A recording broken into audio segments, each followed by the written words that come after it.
Di sisi radio, suara inspirasi tanpa batas.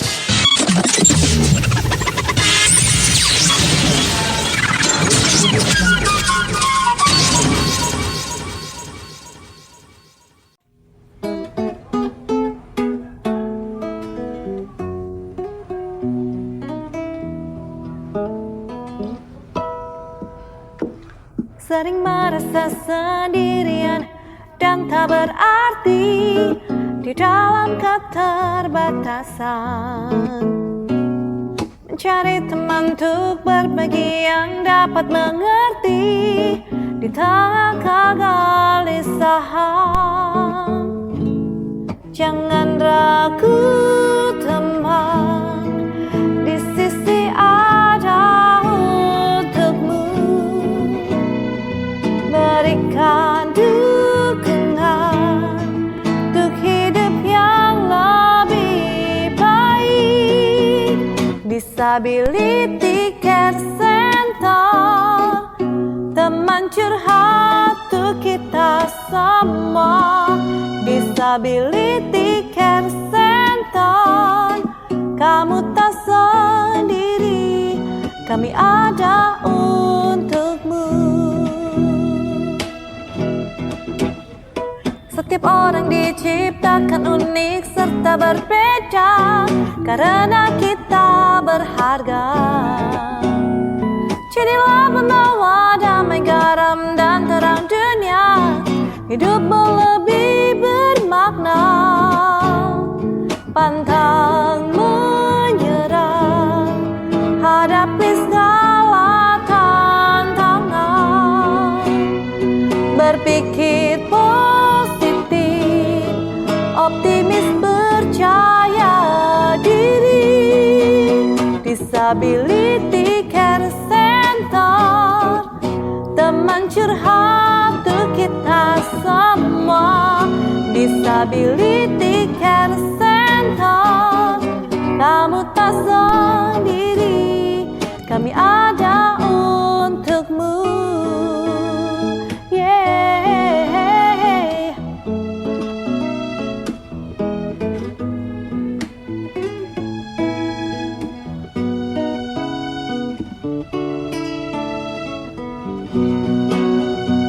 Pantang menyerah, hadapi segala tantangan.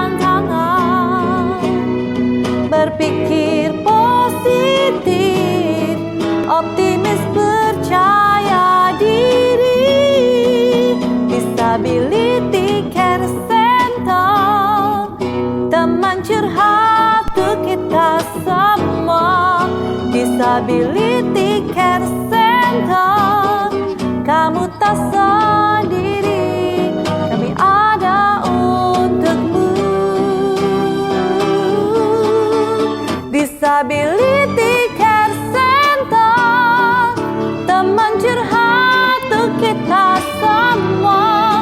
Disability Care Center, tangguh siap berkarya, menginspirasi. Butuh teman curhat, kami ada untukmu.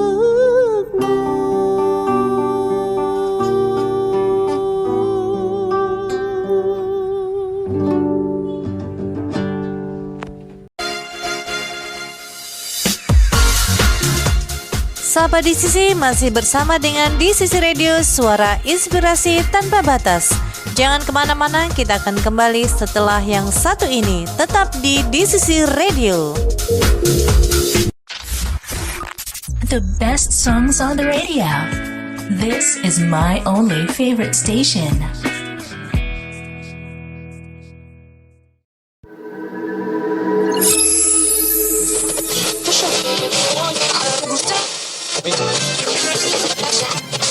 Loh, Dek. Dari tadi tak dengerin kamu puter radio, puter sana, puter sini. Apa sih yang kamu cari sih sebetulnya? Ini loh, aku lagi cari program radio yang isinya itu bisa memberikan wawasan baru, bisa membuka informasi buat kita-kita yang disabilitas. Misalkan menghadirkan narasumber-narasumber gitu loh yang expert di bidangnya. Kira-kira ada nggak sih program radio yang seperti itu? Oh, yang seperti itu kamu cari. Ada di DCC Radio. Nama acaranya Imunitas. Nah, itu. Imunitas? Iya. Maksudnya program kesehatan gitu? Kok imunitas sih namanya? Imunitas itu inspirasi untuk disabilitas. Nah, di situ kamu ada yang kamu cari tuh. Kamu bisa ngobrol sama narasumber, bisa tanya sana, tanya sini. Narasumber apapun itu, pokoknya bisa membuka wawasan buat disabilitas. Gitu. Oh gitu. Wah, Iya, ini nih program yang kita cari. Di mana? di DCC Radio. Suara inspirasi tanpa batas. Hanya ada di hari Sabtu. Terus jam berapa aja? Jam 10 sampai jam 12. Ingat, hanya ada di DCC Radio. Suara inspirasi tanpa batas. Acaranya Imunitas. Inspirasi untuk disabilitas. Wah, mantap tuh. Let's go to DCC Radio.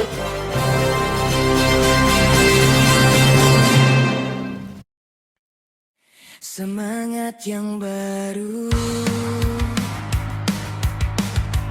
di pagi yang ini, langkah masih ragu, tapi hati berani. Yang kemarin biarlah seperti jejak di pasir, terhapus ombak, tinggal aku yang memilih. Awal yang baru aku raih sekarang, tak mau lagi hanya jadi penonton. Awal yang baru ku peluk dengan tenang, yang lalu berlalu, hari ini ku bangun. Luka yang pernah jatuh jadi tanda di dada,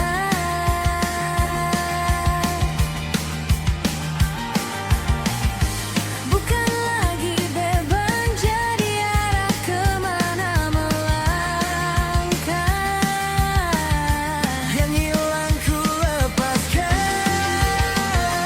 seperti daun di angin, biarkan melayang, ku jaga yang kini ada. Awal yang baru aku raih sekarang, tak mau lagi hanya jadi penonton. Awal yang baru ku peluk dengan tenang, yang lalu berlalu, hari ini ku bangun. Pelan ku ucap janji pada diri sendiri, apapun yang menanti ku hadapi, ku hadapi. Awal yang baru aku raih sekarang, tak mau lagi hanya jadi penonton. Awal yang baru ku peluk dengan tenang, yang lalu berlalu, hari ini ku bangun. Awal yang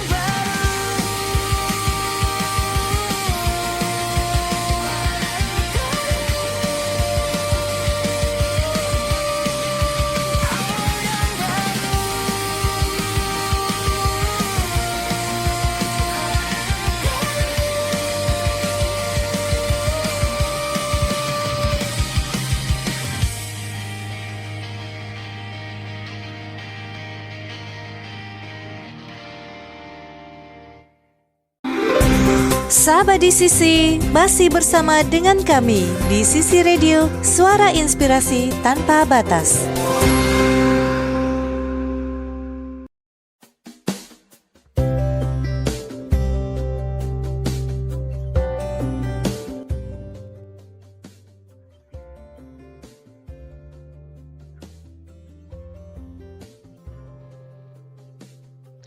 Hai sahabat di sisi radio. Selamat pagi buat sahabat-sahabat semua. Salam jumpa kembali dalam program Imunitas, Inspirasi untuk Disabilitas.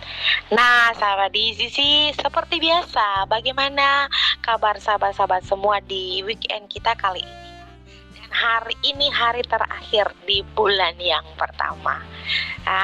Harapannya sahabat-sahabat tetap enjoy, tetap semangat, apalagi ini weekend ya, bersama dengan keluarga tercinta. Nah sahabat di sisi radio, Imunitas akan kembali menghadirkan sosok-sosok yang akan memberikan inspirasi buat kita semua. Untuk itu sahabat-sahabat di sisi, jangan kemana-mana, tetap stay tune dan mendengarkan di sisi radio ya, karena hari ini ada sosok seseorang yang nantinya akan memberikan inspirasi bagi kita semua, bagaimana beliau mengabdikan dirinya ya dari daerah yang memang hidupnya menggiurkan, masuk ke dalam suatu pengabdian kepada orang-orang yang berada di daerah kabupaten, pedesaan, dan itu menjadi suatu niat hati yang tulus dari beliau. Untuk itu sahabat di sisi, Gracia harapkan buat kita semua tetap ada di frekuensi kita ini, karena nantinya kita akan mendengarkan bagaimana beliau berbagi dengan kita semua. Nah untuk itu sahabat di sisi, sebelumnya nih Gracia juga mau nanya, bagaimana cuaca di tempat sahabat-sahabat semua? Kalau di daerah Gracia di Ambon sini panas. Harapannya juga di tempat sahabat-sahabat semua ya, semoga udaranya juga tidak terlalu panas, tidak terlalu dingin juga, tapi mendung-mendung ya. Tapi kalau masih hujan ya sudah, artinya bahwa memang harus di rumah saja, nggak usah jalan kemana-mana. Oke, baik sahabat di sisi radio, dan seperti biasa operator kita adalah Bang Alvan yang selalu hadir bersama dengan kita di Imunitas dan akan menghadirkan bagi kita semua lagu-lagu yang menambah semangat kita di pagi menjelang siang ini. Baik sahabat di sisi radio, tetap stay tune di frekuensi kita, suara inspirasi tanpa batas di sisi radio.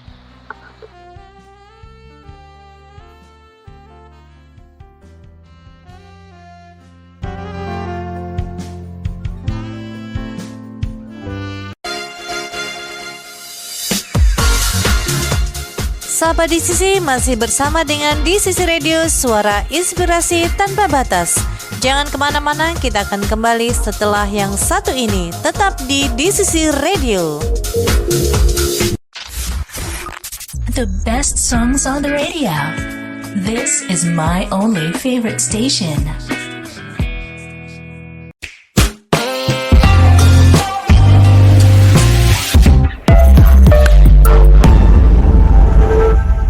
Aduh, sebel deh. Kadang aku tuh bener-bener iri loh sama orang-orang yang selalu wangi. Dari pagi, pas baru melek, sampai malam sebelum tidur lagi. Kok bisa gitu ya aromanya awet terus? Penasaran banget, rahasianya apa sih coba? Wah, ini dia nih yang lagi galau karena lupa semprot parfum. Tenang-tenang, rahasianya tuh sebenarnya sederhana banget tahu. Cuma parfum. Tapi ya bukan parfum yang bikin dompet nangis darah sampai harus puasa seminggu gitu loh. Ih, kok kamu tahu sih? Iya benar banget. Parfumku udah tetes terakhir nih, tinggal dikit banget. Pengen beli yang original lagi. Tapi lihat harganya tuh langsung inget cicilan yang bakal datang. Auto pusing 7 keliling. Nah, pas banget. Kalau gitu, kamu tuh wajib banget nyobain parfum refill dari Jona Parfum Collection. Serius deh, ini kayak solusi dari langit. Refill ya? Tapi gini loh, aku tuh butuhnya yang aromanya tuh elegan gitu, yang berasa ada kelasnya, gak mau yang asal wangi doang. Nah, itu dia poin utamanya. Di Jona Parfum Collection itu, mereka punya banyak banget pilihan aroma yang mirip banget sama parfum original yang premium-premium itu loh. Terus karakternya itu beneran berkelas semua. Mau yang floral lembut bikin adem, yang manis tapi gak bikin enak, yang fresh segerinin hari, sampai yang bold sophisticated buat acara penting, semua ada. Wah itu sih terdengar kayak solusi yang pintar banget ya. Cerdas gitu jadinya. Tentu aja. Dan yang lebih keren lagi, karena ini refill, kamu bisa banget pilih ukuran sesuai kebutuhan. Mau yang kecil buat dibawa-bawa sehari-hari, atau mau stok yang agak banyak buat acara spesial, semua jadi fleksibel. Gak perlu beli yang gede kalau emang gak sering kepakai. Oke, ini makin menarik nih. Tapi gimana sama ketahanannya? Kadang kan parfum refill tuh suka cepet hilang ya wanginya. Tenang aja, Jona Parfum Collection itu nggak main-main soal ketahanan. Aromanya tuh beneran tahan lama. Dan yang paling penting, wanginya tuh tetap elegan tanpa berlebihan. Kayak wangi yang bilang ke dunia, aku siap banget nih menjalani hari ini. Gitu gayanya. Ih, aku suka banget gaya yang gitu. Simpel tapi klasik. Nggak lebay tapi tetap bikin pede. Iya kan? Nah, buat kamu yang mungkin lagi sibuk banget atau kebetulan tinggal di luar kota, ini kabar gembiranya. Jona Parfum Collection itu menerima pembelian dan pengiriman ke luar kota loh. Pengirimannya juga dijamin cepat, aman, gak pakai lama, tepat waktu, dan pastinya terpercaya banget. Wah, ini sih udah paket komplit ya. Wangi premiumnya dapet, harganya bikin dompet aman, pelayanannya juga profesional. Makin gak sabar. Exactly. Jadi parfum refill dari Jona Parfum Collection itu beneran deh. Elegannya dapet, hematnya juga terasa banget di kantong. Fix, aku langsung mau pesan nih. Tapi kalau misalnya aku butuh saran aroma gitu atau mau konsultasi biar pas sama kepribadianku, bisa hubungi siapa ya? Oh, tentu aja bisa. Untuk konsultasi dan informasi lebih lanjut, kamu bisa langsung hubungi di nomor 0896 1070 5550. Oke, gitu ya. Ternyata emang benar. Terkadang, klasi itu nggak harus selalu mahal ya kan?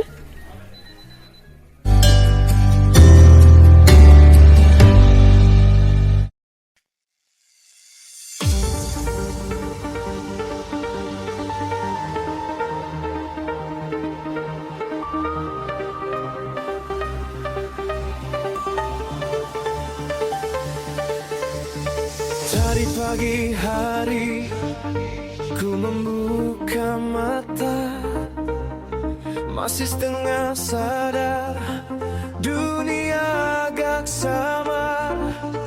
Tapi semua jelas waktu ku lihat kamu, senyummu duluan sebelum aku mengeluh.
Rambutmu masih acak, kaosmu kebesaran.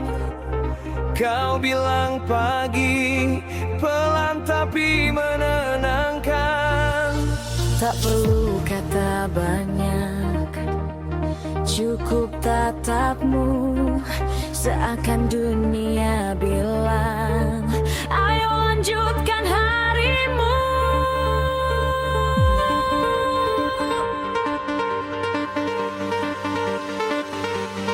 Melihat senyummu di pagi hari, itulah semangatku di hari ini. Kopi bisa habis, jam bisa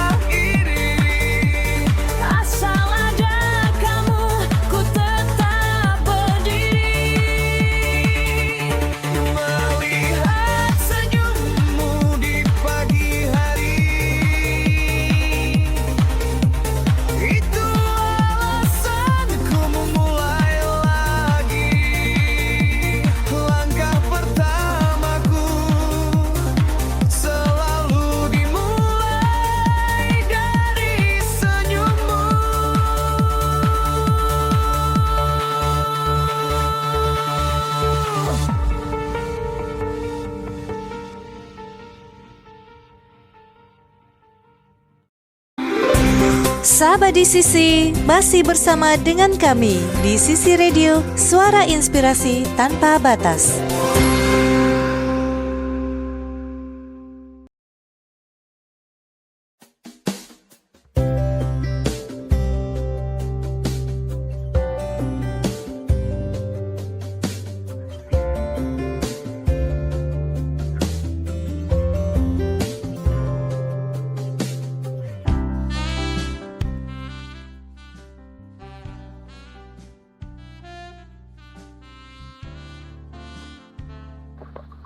Baik sahabat di Sisi Radio, kembali lagi dengan imunitas, inspirasi untuk disabilitas. Nah sahabat di Sisi, seperti yang tadi Gracia sudah sampaikan di awal, hari ini kita akan mendengarkan sebuah inspirasi yang luar biasa dari sosok yang juga luar biasa. Beliau adalah seorang wanita yang mengabdikan dirinya untuk melayani di tengah-tengah masyarakat. Nah, profil beliau adalah seorang sarjana farmasi apoteker yang saat ini mengabdikan dirinya pada Rumah Sakit Umum Daerah Sentani, ya tepatnya RSUD Yowari Sentani, Kabupaten Jayapura. Dan sudah kurang lebih 13 tahun beliau mengabdi di Rumah Sakit Umum Daerah Yowari Sentani di Kabupaten Jayapura. Namun sebelum itu 2 tahun pernah berada di Puskesmas di daerah Kalimantan, lebih tepatnya di Banjarmasin. Nah, untuk itu nanti beliau akan berbincang-bincang bersama-sama dengan kita semua, memberikan inspirasi bagi kita apa sih yang beliau dapatkan ketika melayani dan mengabdi di Rumah Sakit Yowari Sentani Jayapura. Sudah bersama-sama dengan kita saat ini Ibu Erika Christine Irene, sarjana farmasi apoteker. Selamat pagi Ibu Erika. Selamat pagi Bu Deria, selamat pagi sahabat-sahabat semuanya yang terkasih. Oke, untuk lebih akrab bagaimana kalau kita panggil kakak aja ya? Boleh, berarti saya panggil kakak Gracia juga ya, kakak Deria ya. Oke, Gracia. Oke, kakak Gracia. Oke, baik. Terima kasih. Apa kabar hari ini? Sehat? Sehat, baik. Terima kasih kakak D yang sudah mengundang ke sini kita untuk berbagi. Nah, Kak Erika, kayaknya tadi dari informasi kakak lagi di pantai ya saat ini ya. Iya, ya. Lagi acara lepas sambut. Kita live ini langsung dari Pantai Sentani nih ya. Ya, kita ke kota, ke Pantai Hamadi. Jadi dari Kabupaten Jayapura kita mengarah ke provinsi, ada Pantai Hamadi namanya. Kalau ada jembatan merah di situ kita. Oh gitu ya. Iya. Enak banget nih di pantai, makan rujak, minum es iya. rujak. Menikmati angin dan panasnya terik matahari. Baik, Kak Erika, kita berbincang-bincang ya. Nah, dari profilnya Kak Erika mengabdi di Rumah Sakit Yowari ya, Sentani, Kabupaten Jayapura, dan kurang lebih sudah 13 tahun. Namun sebelum itu saya mau gali dulu nih. 2 tahun berada di Kalimantan, lebih tepatnya mungkin di Banjarmasin ya. Iya, di Kalimantan Tengah sih, tepatnya di Palangkaraya, tapi dekat dengan Banjarmasin. Oh, Palangkaraya. Iya, tapi di desanya. Oh ya, oke, nanti Kak Erika berbagi. Di situ Kak Erika berada di Puskesmas. Nah, bagaimana nih? Jadi dari dari profilnya berkuliah di Surabaya kan, Universitas Ubaya. Nah, setelah selesai, apakah memang langsung ditempatkan di Puskesmas ataukah bagaimana sampai bisa berada di Puskesmas? Nah, Kak Erika berbagilah buat kita semua. Siap, terima kasih untuk kesempatannya. Ketika lulus kuliah, saya sempat kerja di swasta. Setelah itu kerja di rumah sakit juga, tapi honor saat itu. Terus ada tes CP saat itu dibuka di tahun 2009. Nah, mencoba ternyata lulus. Nah, ditaruh diangkat pertama itu di puskesmas induk, tapi induknya induk yang jauh di pedalaman di Kalimantan, di mana kita tidak ada hanya lihat tongkang. Terus kalau puskesmas keliling bagi-bagi seperti kelambu malaria atau apa itu kita naik perahu. Jadi menjangkau pasien itu kita dengan moda lewat Sungai Barito. Kalau terkenal kan tuh Sungai Barito, nah saya dulu tugas di situ. Begitu, Deria. Kakak De. Jadi jadi benar-benar di pedalaman ya kayak Ya. saya. Betul. Nah, Jadi di pedalaman memang. ya. Jadi dari kota besar ya berkuliah di Surabaya, kita tahu ya daerah Jawa Ya. Timur, kota metropolitan, harus kembali ke Kalimantan, lalu Betul. USS, lalu ditempatkan di pedalaman. Itu sesuatu yang kalau saya secara pribadi ya itu bagaimana ya, Ya. dari kota besar kita terjun ke pedalaman Ya. yang mungkin Kak Erika juga tidak terbiasa dengan kondisi begitu, tapi apa yang Betul. membuat Kak Erika untuk bisa bagaimanapun juga saya TSDP harus bertahan dan melanjutkan ini ya demi untuk melayani, padahal sebenarnya mungkin bisa saja sih mencari di kota besar ya, apalagi Betul. di Surabaya pasti bisa dapat. Nah, apa yang bisa berbagi dengan kita membuat supaya kita semua bisa mendapatkan inspirasi gitu loh, bagaimana kita memberikan diri untuk mengabdi sekalipun itu mungkin tidak sesuai dengan latar belakang kita. Iya, terima kasih. Yang membuat saya tetap bertahan di era di mana perkembangan zaman sudah maju, sedangkan itu kita di pedalaman adalah keselamatan pasien, senyum pasien. Ketika orang datang, kalau pergi ke pasar, ke mall, itu biasanya kan orang happy. Tapi ketika orang ke puskesmas, ke fasilitas kesehatan adalah dia dalam keadaan sakit, baik orang sakitnya ataupun keluarganya. Jadi mereka benar-benar ketika senyum bilang, "Ibu, terima kasih. Ibu, kami bisa dilayani dengan baik." Kita tidak perlu, memang di kota besar adalah di mana masyarakat yang sudah sangat peduli kesehatan. Sedangkan kita yang di pedalaman, untuk mengajak hidup sehat, itu kita harus berjuang. Artiannya perilaku hidup bersih sehat, senyum pasien anak-anak kecil, yang ketika kita memberikan obat vitamin A, mungkin di kota-kota besar orang tua yang bawa anak ke fasilitas kesehatan. Tapi kalau kita di pedalaman, kita lah yang jemput bola. Kita yang pergi KKD, jadi kita itu yang pergi ke rumah mendeteksi ibu-ibu hamil, calon-calon generasi yang akan dilahirkan, jarak kehamilan. Bahkan pernah KKD bayangkan, pasti kalau orang melahirkan di kota udah hafal nih tanggal lahir, milih tanggal cantik kan biasanya. Tapi kalau kita di desa, kadang ditanya, "Ibu, adiknya lahir tanggal berapa?" Dibuka tuh pintu, lalu di kayu ditulis pakai arang, tanggal ini, atau jam berapa Bu, setelah sholat isya misalnya. Nah, kita lah yang menulis, oh jam berapa. Nah, hal-hal begitu tuh kita biasanya edukasi, apalagi mengenal yang namanya catatan sipil. Itu memang peran serta pemerintah, baik dari segala lini itu harus kuat, baik dari segi kesehatan, pendidikan, dan juga pendataan. Karena jangan sampai generasi-generasi sehat atau kita menuju Indonesia emas 2045 itu tidak akan dapat generasi yang bagus. Artinya bagus di sini adalah yang dari kecil, dia sudah dipenuhi segala kesehatan dan pendidikannya. Dan itu di pedalaman KKD kita harus lebih tajam melihatnya, karena supaya mereka menyadari itu penting. Mungkin seperti itu KKD kurang lebihnya. Senyum pasien yang kita harapkan bahagia.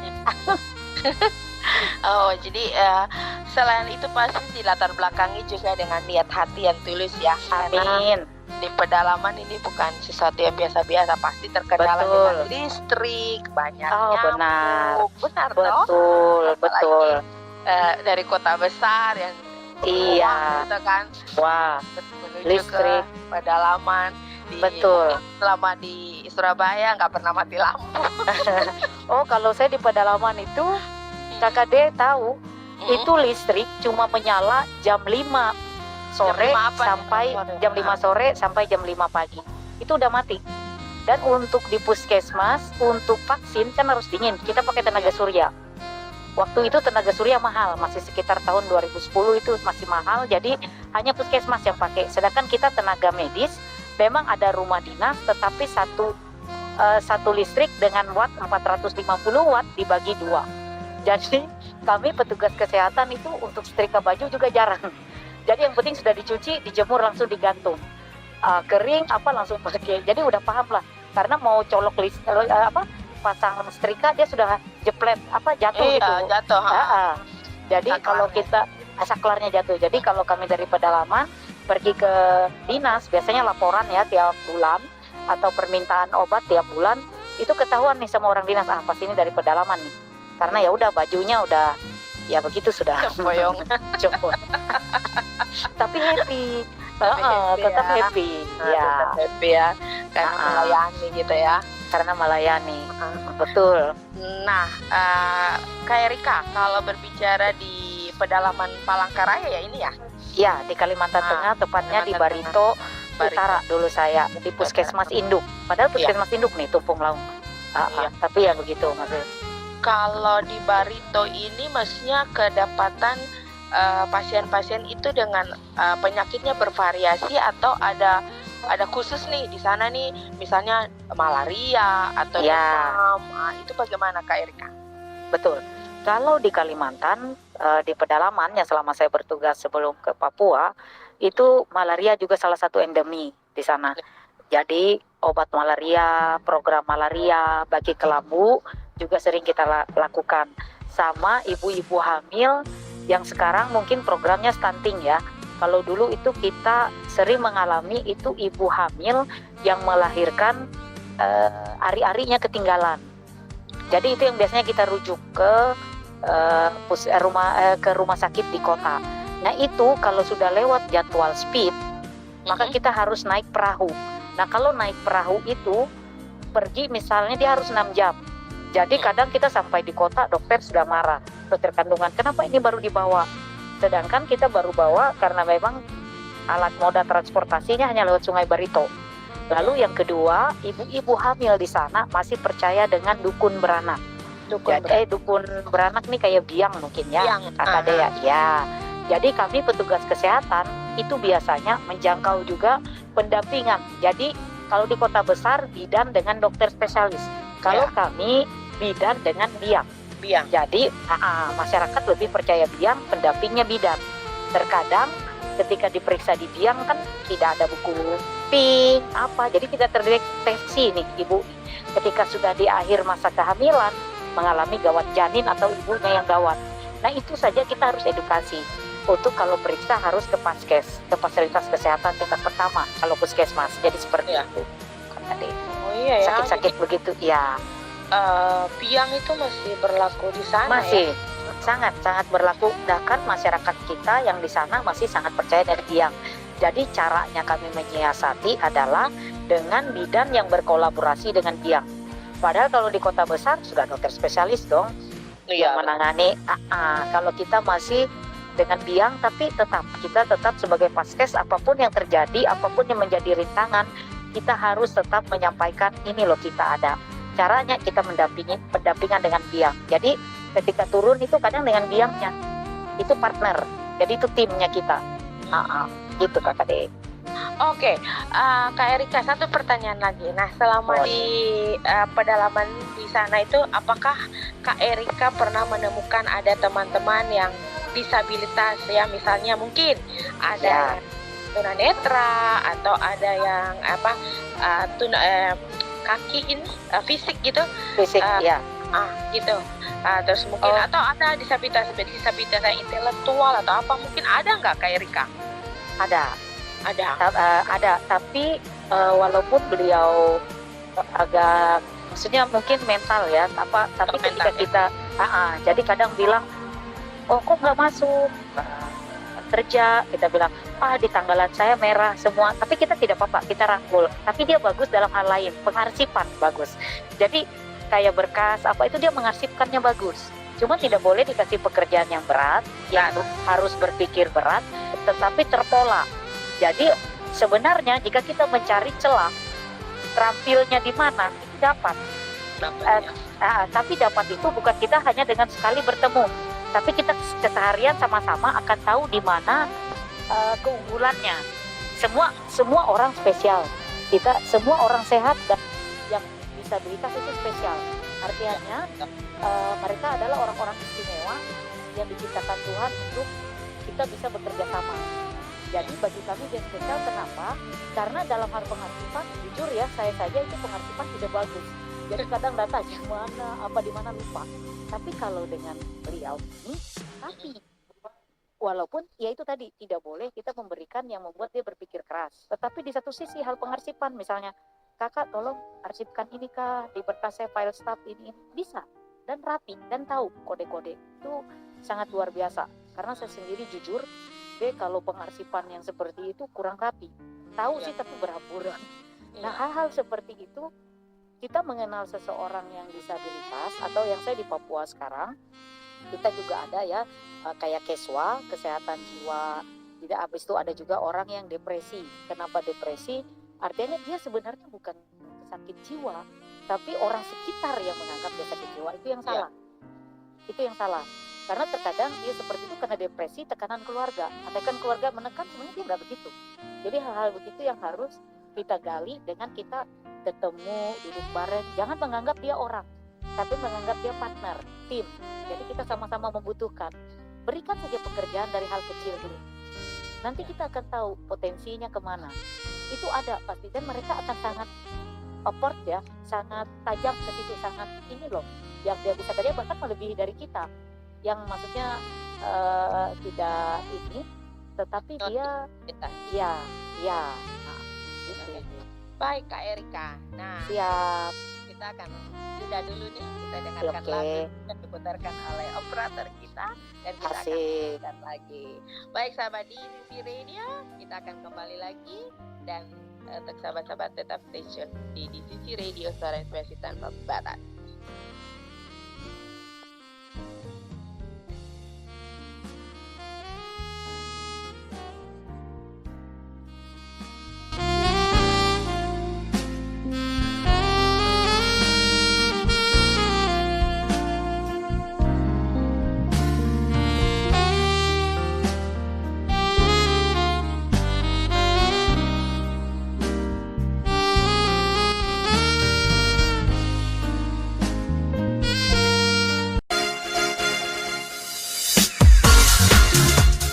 Sahabat di Sisi masih bersama dengan di Sisi Radio Suara Inspirasi Tanpa Batas.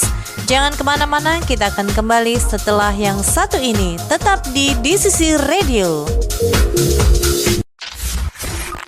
The best songs on the radio. This is my only favorite station.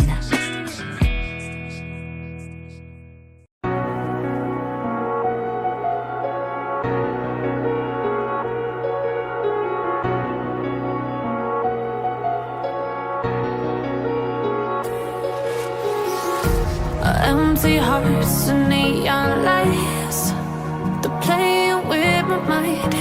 Gotta get out of here tonight.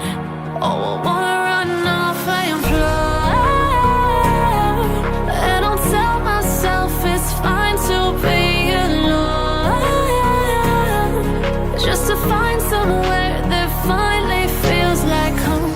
Oh, oh, oh. I hate all this overthinking. Oh, oh, oh, oh.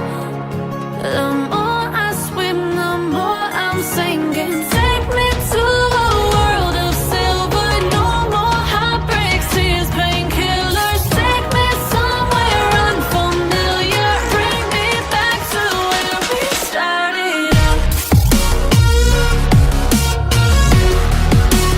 Get me out of now.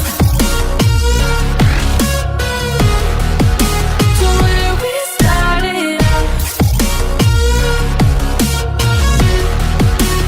Get me out of now. To where we started out. La la la la la. Oh, oh. Get me out of broken hearts and starting fights, turning truth to lies. Gotta get up, stop wasting time. Yeah, I wanna run off and fly.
kamu lucu banget deh. Baru beli ya? Iya dong, ini chunky bag handmade yang lagi viral banget itu loh. Yang modelnya pernah dipakai personel Blackpink itu. Iya, bahannya benang velvet, halus, lembut, dan modelnya kekinian banget. Asli, gak pasaran. Pantesan ya, kelihatan beda. Beda banget. Aku pakai ke mall kemarin, semua mata langsung melirik ke aku. Serius, auto pede dong. Iya, dan yang bikin aku makin bangga, tas ini dibuat langsung oleh Rachel, seorang tunanetra. Hah? Serius? Serius? Walaupun gak bisa melihat, tapi lewat sentuhan dan ketekunan dia bisa menghasilkan karya yang keren dan stylish kayak gini. Wah, jadi bukan cuma tas ya, tapi ada ceritanya. Iya, dan gak cuma chunky bag handmade aja loh. Rachel juga bikin tas dan pouch model lain, pakai berbagai pilihan benang yang bisa disesuaikan sama gaya kamu. Wah, lengkap banget ya. Banget.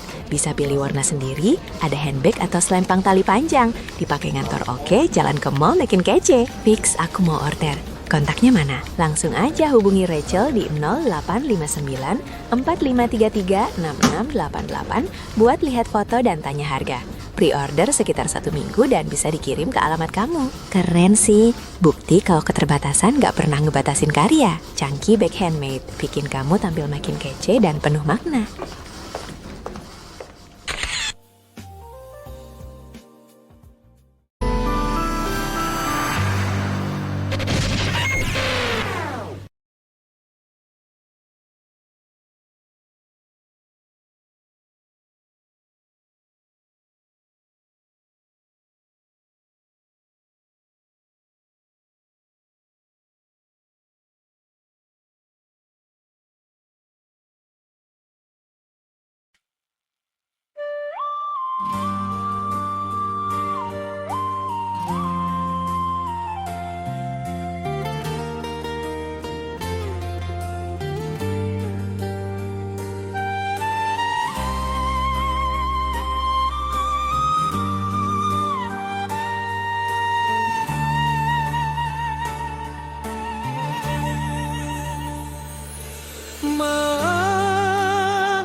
Semakin larut bintang pun berkelip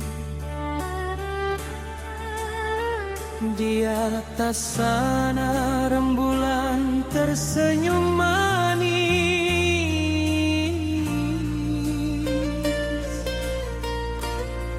Para bayang wajahmu,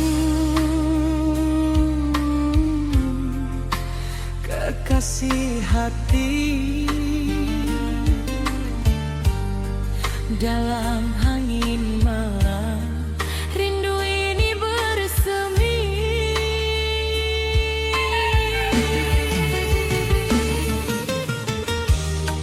Ku coba menahan pedih di dada,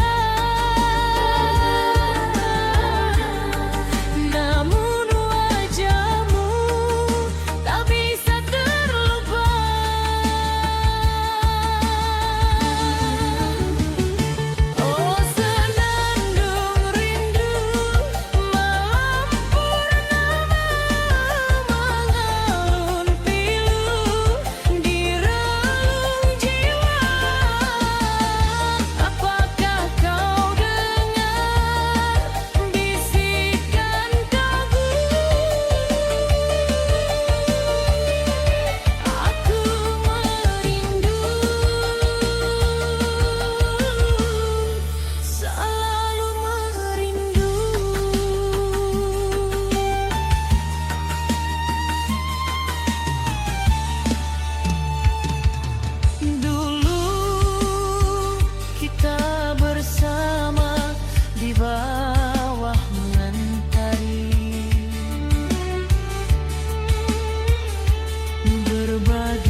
ku takkan layu.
Sahabat di Sisi, masih bersama dengan kami di Sisi Radio, suara inspirasi tanpa batas.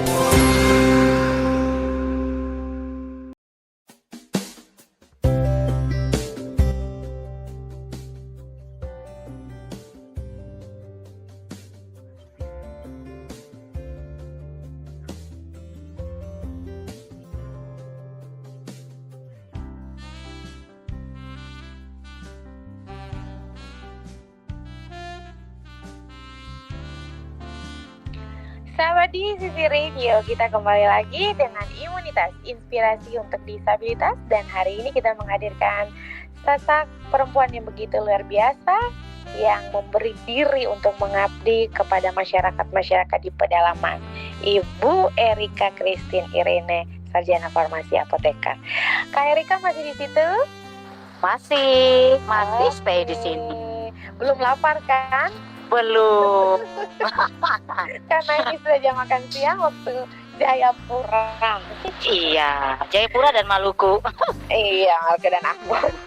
Oke, Kak Erika, kita lanjutkan ya. Kalau tadi kita bahas tentang pedalaman di Kalimantan ya, Kalimantan Tengah. Iya. Nah, sebelum kita akan berpindah nih, bagaimana Kak Erika bisa sampai di Jayapura? Satu pertanyaan saya juga, Kak Erika.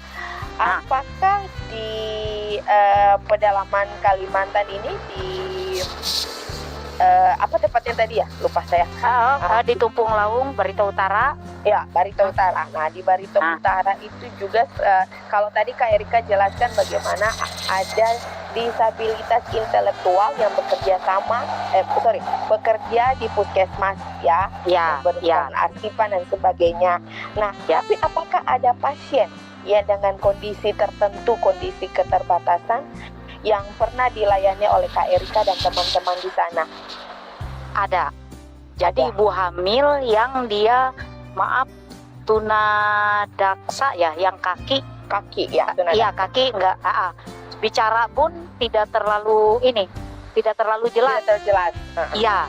Jadi ketika hamil dan berobat ke kami, suaminya jauh, jadi keluarga yang mengantar. Kebetulan dia harus mengambil vitamin tambah darah dan untuk vitamin tambah darah sama kalak saat itu, kalsium untuk ibu hamilnya. Nah, jadi saya tetap minta pendamping dia datang ketika datang sendiri, atau saya tuliskan paham. Jadi ditulis, ini ibu obatnya pakai bahasa di sana, paham. Tapi kalau mengulang, kadang ibu bisa ulangi yang saya sampaikan. Dia angguk-angguk, cuman saya takut salah dalam minum. Berikutnya ketika datang, selain ditulis, juga keluarga harus ada mendampingi. Entah itu kakak, ibu, atau siapapun yang bisa untuk jadi PMO, pengawas minum obatnya. Karena bayinya sehat, diperiksa oleh bidan kami sehat, sisa vitamin cuman ibunya yang mengalami sakit keterbatasan, tetapi mau untuk anaknya sehat, dan itu sesuatu yang luar biasa.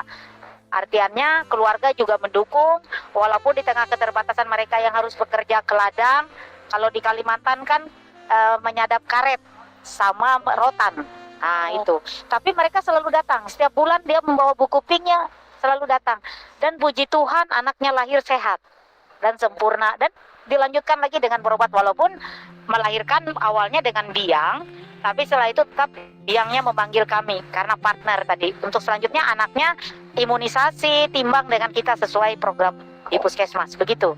Jadi satu kesimpulan yang Gracia bisa ambil ya Kak Erika, bahwa memang untuk pelayanan bagi disabilitas juga sudah dilakukan ya. Sudah ya, dari ya, Kak Erika. Jadi bagaimana perhatian dari tenaga medis kepada bukan saja teman-teman dengan lansia, lanjut usia atau ibu hamil, tapi juga dengan kondisi disabilitas, bagaimana perhatian itu ada ya. Ya betul. Mantap, apalagi yang melayani langsung apotekernya kayak gini nih. Mantap nih. Harus, karena mereka juga pasien. Iya, karena mereka juga pasien. Intinya seperti itu ya. Iya. Oke, baik Kak Erika. Nah, Kak Erika 2 tahun berada di pedalaman Kalimantan Tengah, Buntong. Betul. Ya.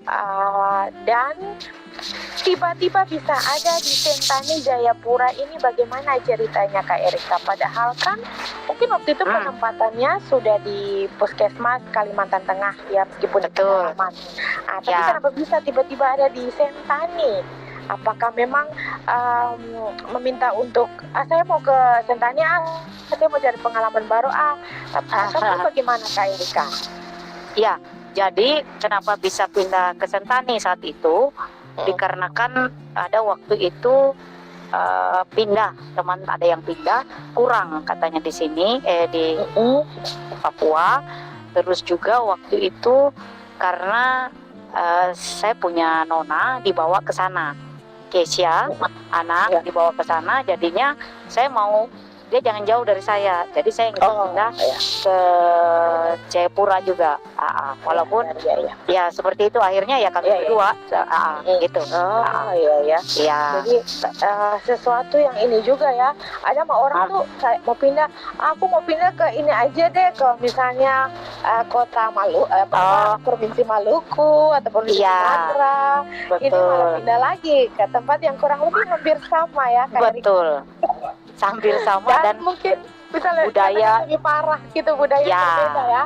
Budaya berbeda dengan masyarakat yang berbeda. Tapi itu menjadi motivasi sendiri. Iya, tantangan dan motivasi untuk kita bisa memberikan pelayanan gimana nih, walaupun pasti di sini kan mungkin ada perbedaan, apalagi saya seorang pendatang dalam pelayanan.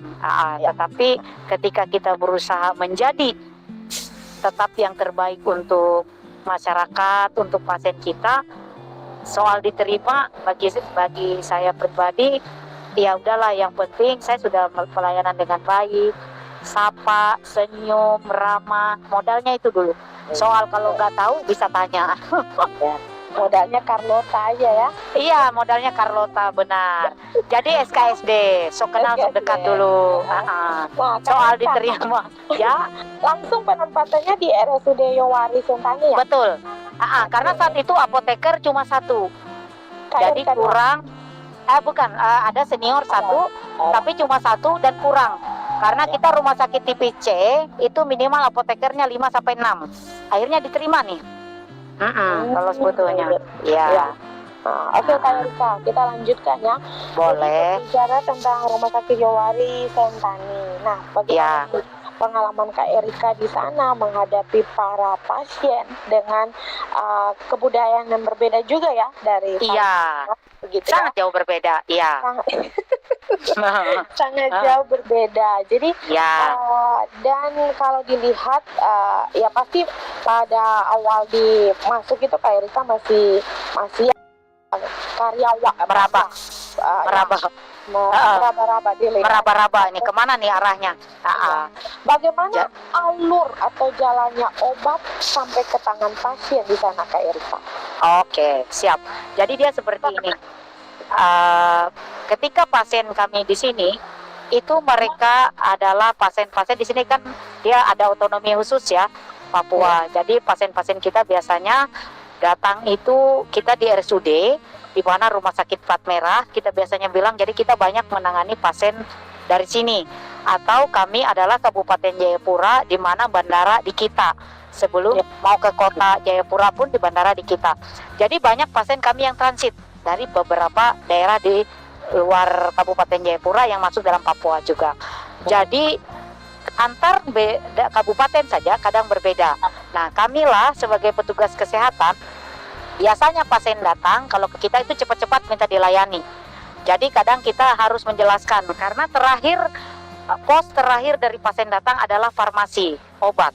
Pertama datang kan KD pasti ke loket kartu, antri. Pergi ke polik, misalnya lewat jalan nih, pergi ke polik ketemu dokter, dikasih dulu periksa lab, periksa radiologi, antri. Setelah keluar hasil baru ke dokter lagi kembali, baru dikasih obat, baru terakhirlah di farmasi. Jadi pasien kadang emosional, terkadang sudah marah-marah nih. Wah, ini antri. Nah, sampailah di kita lah dalam menjelaskan kembali. Walaupun kita sering dapat marah tapi kami berusaha, ya namanya manusia, terkadang kita emosi. Tapi memposisikan lagi pasien ini lagi sakit. Artinya ketika sakit dia datang sudah sakit, emosional, tambah lagi kita kalau tidak melayani dengan baik di pos terakhir, itu akan menjadi tidak enak. Nanti bahasa di luar, apalagi di zaman medsos sekarang, kita bisa viral nih. Oh, pelayanan di sini nggak bagus, ini nggak bagus. Padahal mungkin itu 1 dari 100 pasien saat itu yang datang ke apotik.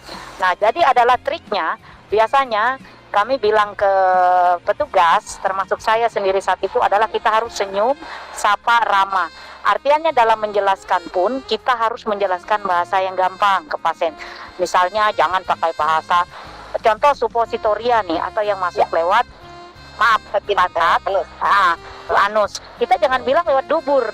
Karena pernah nih kejadian pasien, loh Pak, obatnya kami sudah, bukan salah sih, mungkin asisten saat itu menjelaskan obatnya masukkan lewat dubur. Iya. Tetapi tahu. Iya, tadi betul. Dan itu kejadian di kami. Lalu bagaimana Kak Erika? Nah, akhirnya kita jelaskan, oh berarti kurang efektif nih bahasa. Akhirnya dijelaskan kembali bahwa harus menjelaskan secara detail deh. Artinya tidak boleh pakai bahasa-bahasa yang rumit. Jadi hal-hal seperti itu sih, di mana pasien kami dengan pola yang dia kita bilang habis makan, apalagi kayak obat-obat metformin ya, itu orang lansia biasanya yang harus makan 5 suap makan, ya, 5 suap makan baru minum obat. Kadang itu aja kita harus ulang-ulang deh, karena nanti terapi nggak nyampe. Begitu sih biasanya. Beda kalau di kota besar pasti sudah ditanya interaksi obat. Misalnya ada 2 obat, interaksi ini dan ini gimana nih? Oke, ditahan dulu. Oke. Kita jeda dulu Kak Erika. Kita dengarkan dulu ya. Bang Alvan mau putarkan kita lagu dan juga ada beberapa iklan-iklan yang nanti akan kita putar. Oke, baik. Kata DCC, tetap stay tune di DCC Radio, Suara Inspirasi Tanpa Batas.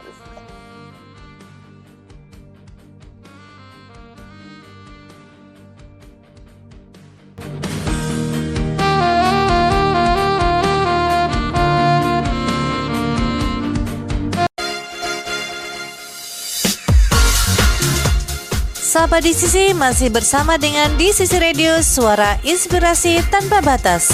Jangan kemana-mana, kita akan kembali setelah yang satu ini. Tetap di DCC Radio. The best songs on the radio. This is my only favorite station.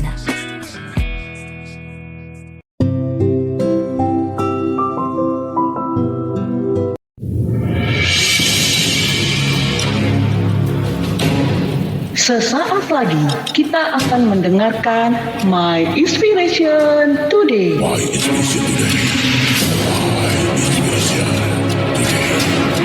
My Inspiration Today.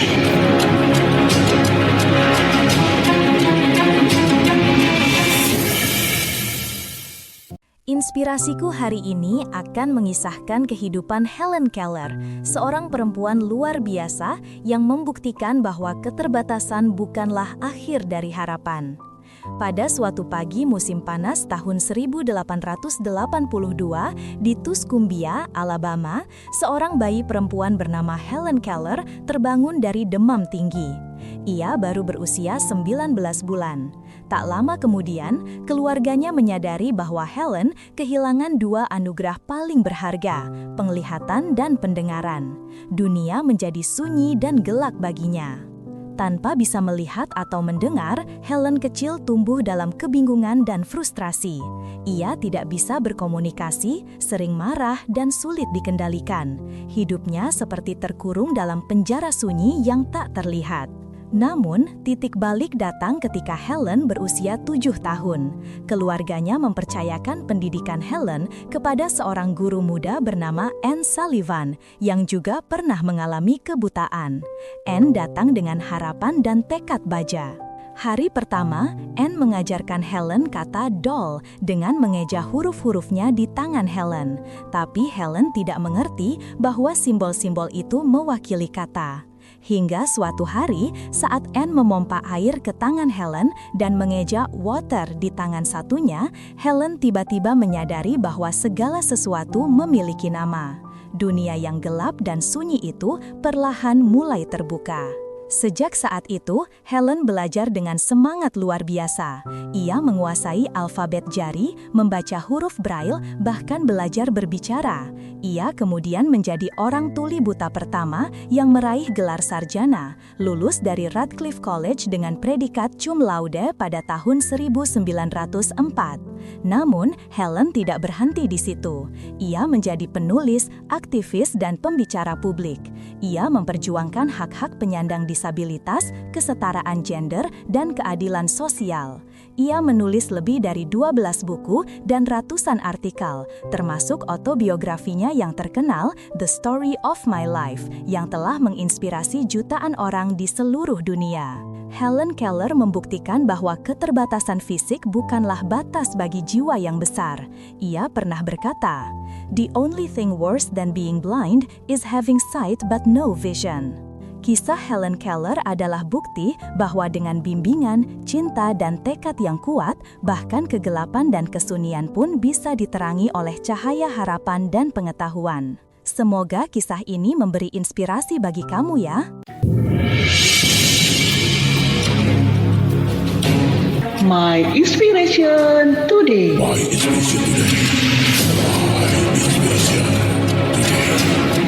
My inspiration today.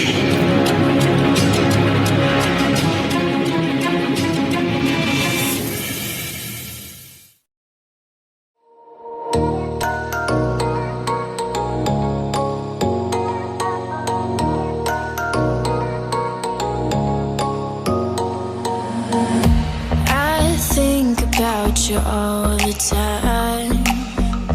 How it would feel if you were mine. I know I should have tried to move on. Where did we even go this wrong? Now I'm stuck wondering if we would have made it. And I'm still wondering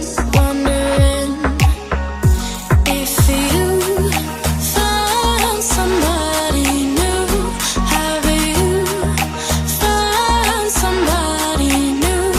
Are you telling me the truth? Have you found somebody new? Have you?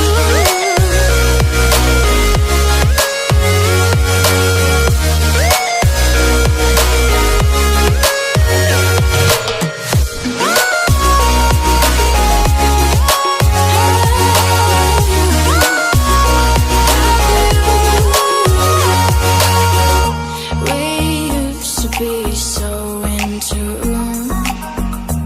Nobody could tell us what to do. Now I'm feeling so insecure without you.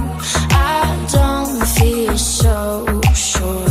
Now I wish that I knew if we would have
teman-teman. Tapi temanku, aku lagi sedih.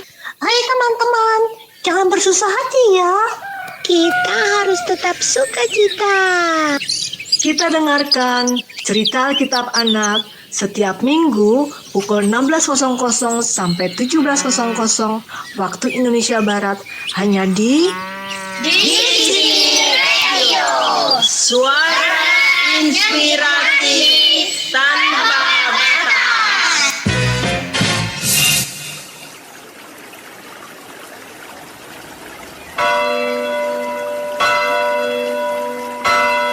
Saudara-saudara, ikutilah teladanku dan perhatikanlah mereka yang hidup seperti kami. Dengan Roh Kudus kembali dari Sungai Yordan, lalu dibawa oleh Roh Kudus ke padang gurun. Di situ ia tinggal 40 hari lamanya. Bila kau izinkan sesuatu terjadi, ku percaya semua untuk kebaikanku. Biarkanlah anak-anak itu, janganlah menghalang-halangi mereka datang kepadaku. Sebab orang-orang yang seperti itulah yang empunya kerajaan surga.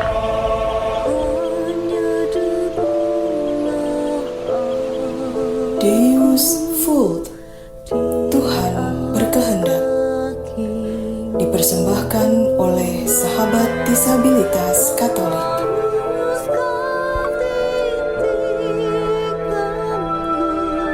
Disiarkan setiap hari Rabu dan Minggu malam pukul 19 sampai 20 waktu Indonesia Barat.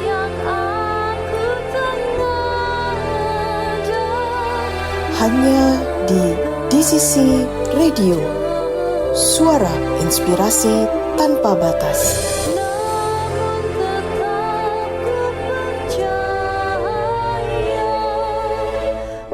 Mari bersama kita wartakan kasih Kristus.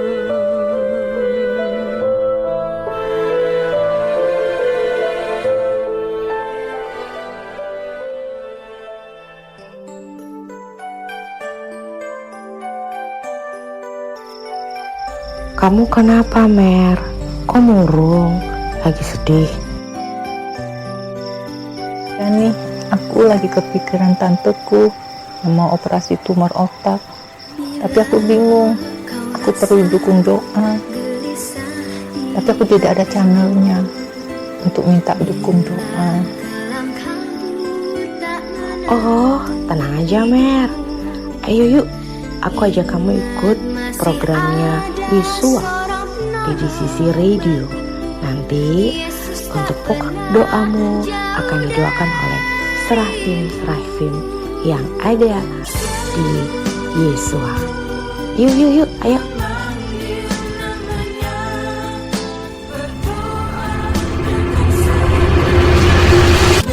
Ya, sahabat DCC, bila membutuhkan dukungan doa, silakan kirimkan pokok-pokok doanya di WA grup sahabat DCC, karena Serafin akan mendoakannya secara khusus lewat program Yesua, Yesus hanya sejauh doa, yang disiarkan hari Minggu dari pukul 22 hingga 23 waktu Indonesia bagian Barat. Tuhan Yesus memberkati.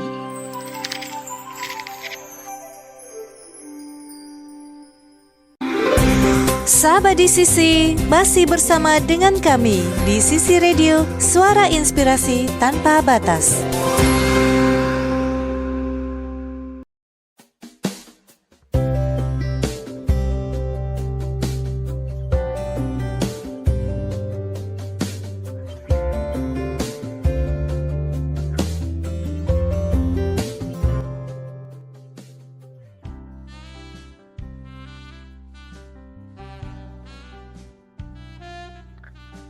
sahabat di sisi radio, kita kembali lagi. Kita sudah berada di pukul 13 lebih 15 menit ya.